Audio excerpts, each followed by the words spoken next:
千里之行，始于足下。A journey of 1,000 miles begins beneath the feet. We now gather in the Tao to travel the journey together.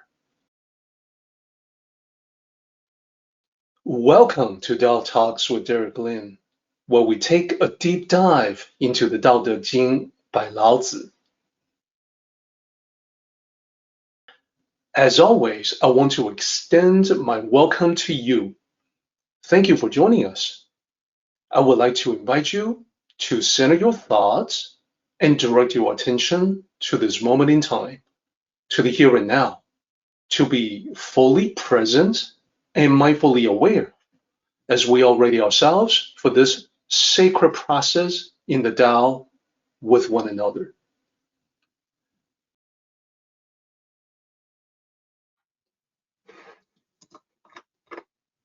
Once upon a time, in ancient China, there was a Tao sage who came through a village on his way to another destination.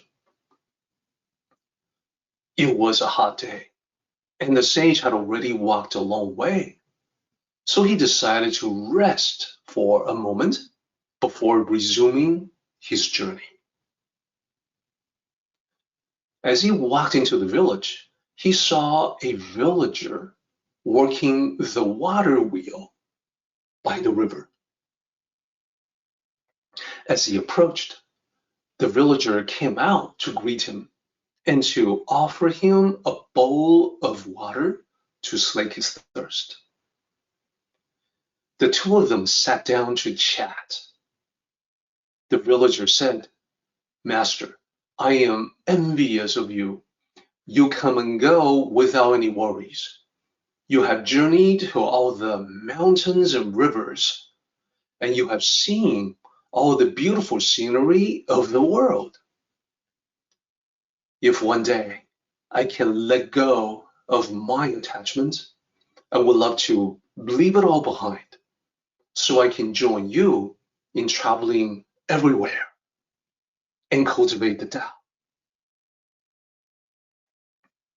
The sage smiled at this, and he asked, "So, when will you be able to let go of your attachments?"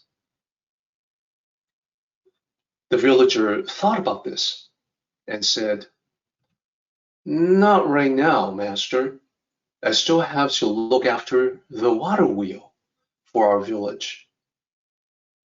It provides water for everyone. So for the moment, I am the only person in this area who knows how to operate and maintain this water wheel.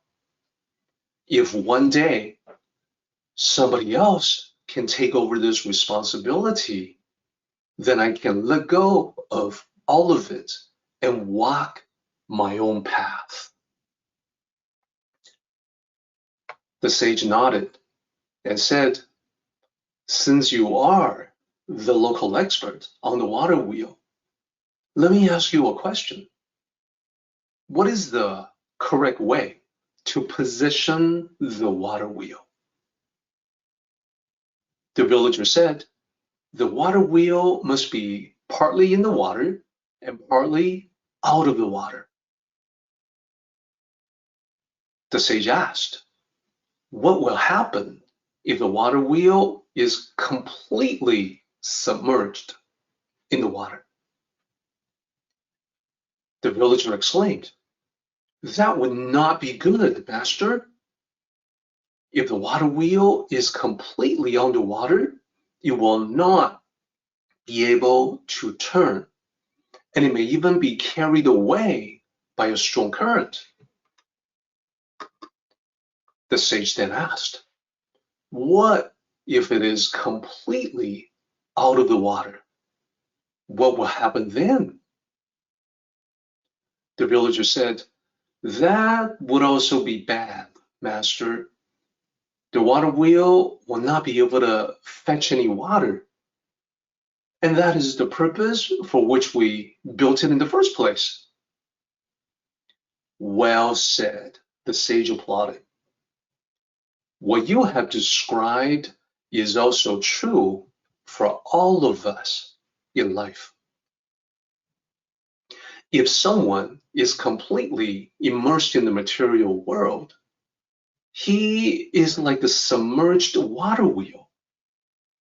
His spirituality cannot function, and he may very well get carried away by the strong current of materialistic desires. On the other hand, if he is completely isolated from society, then he is like a water wheel spinning in the empty air. He won't be able to learn any life lessons, which is the purpose for him to be born into this world in the first place. This is why those who study the Tao must cultivate both the sacred and the secular. We must not jump headlong into the trap of materialism. But at the same time, we also cannot just sit by the sidelines of life, doing and learning nothing. The sage's words struck a chord with the villager. He understood the teaching in a way that was both surprising and profound.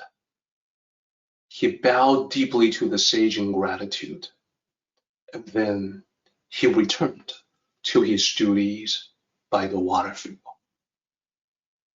The end.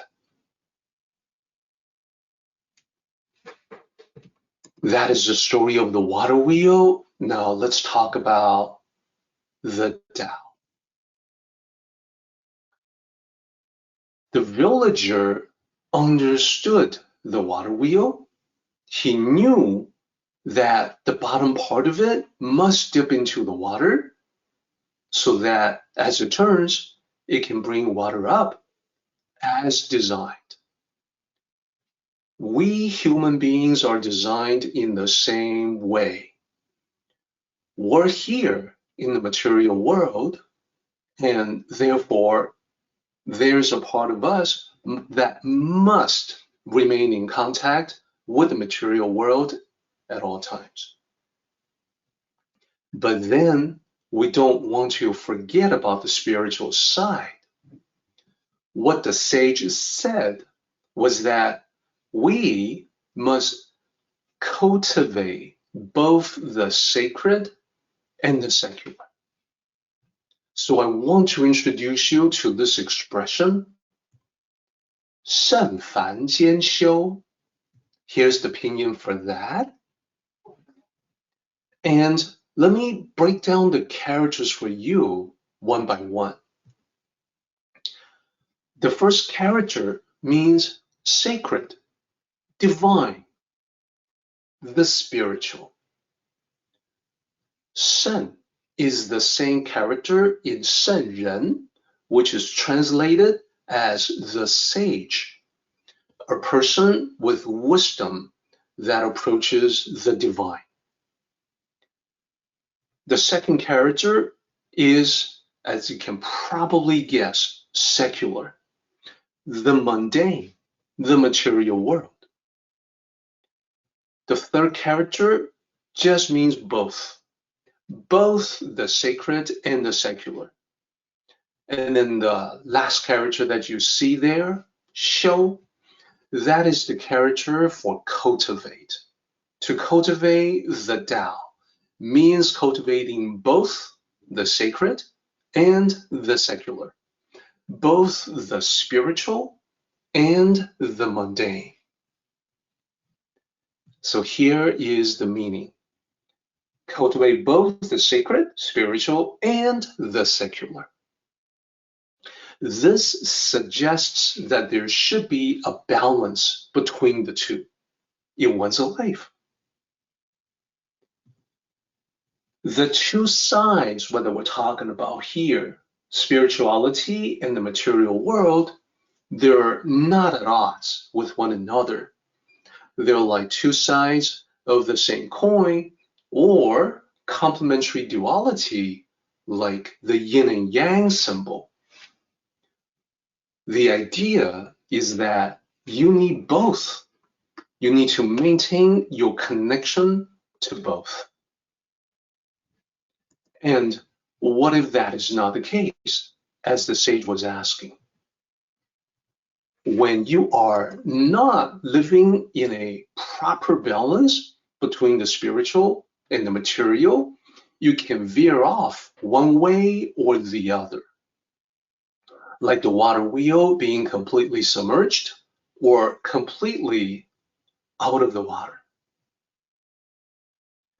When the water wheel is completely submerged, it is like someone becoming lost in the material world. As the sage pointed out, it can even get carried away with the strong currents. That is, get carried away with the strong currents of materialistic desires.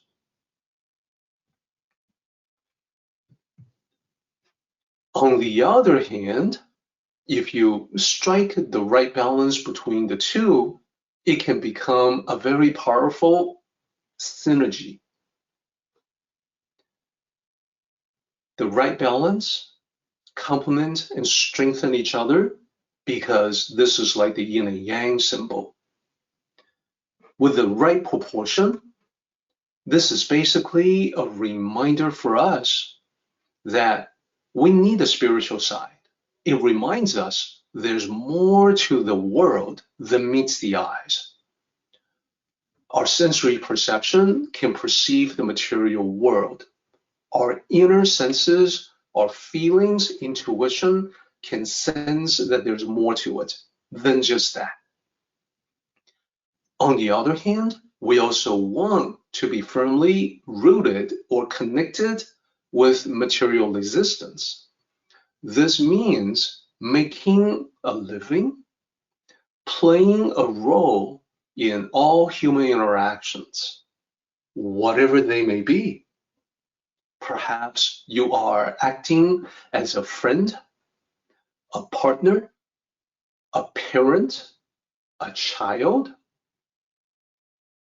a coworker, a manager.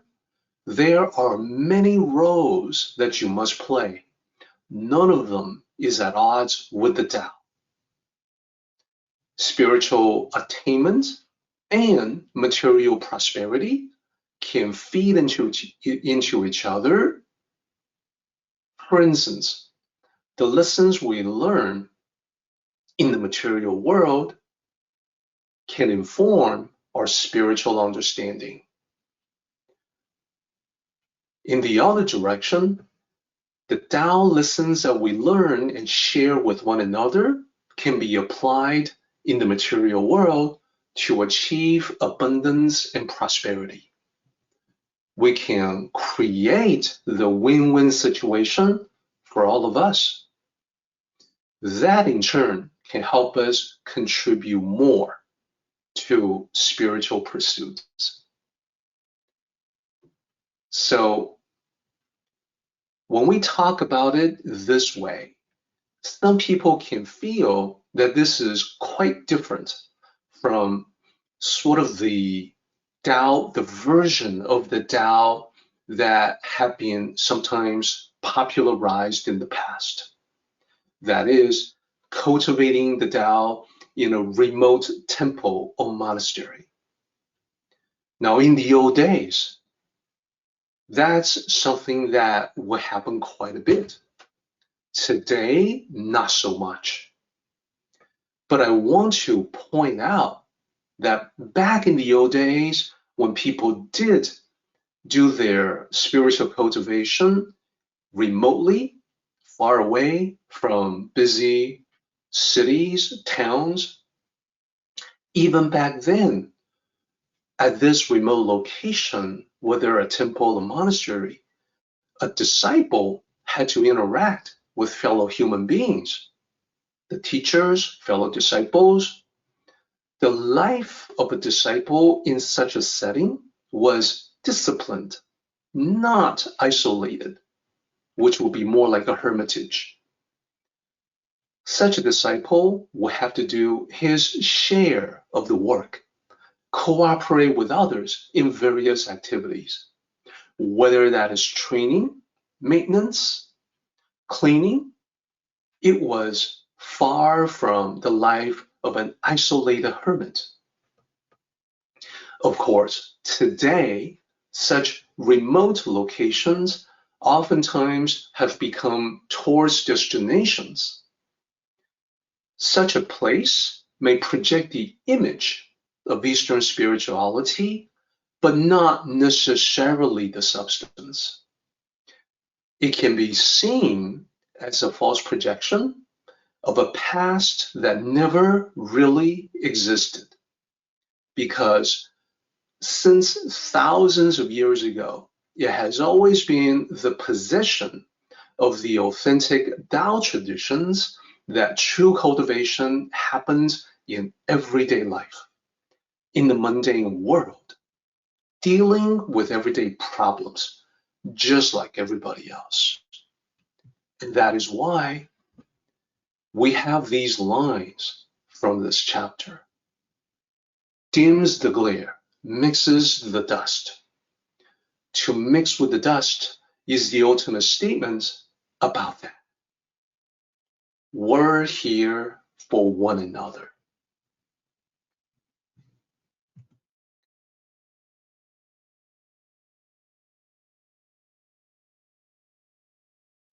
Our meeting has come to an end, but the journey continues on. Until next time, may the Tao fill you with peace and happiness.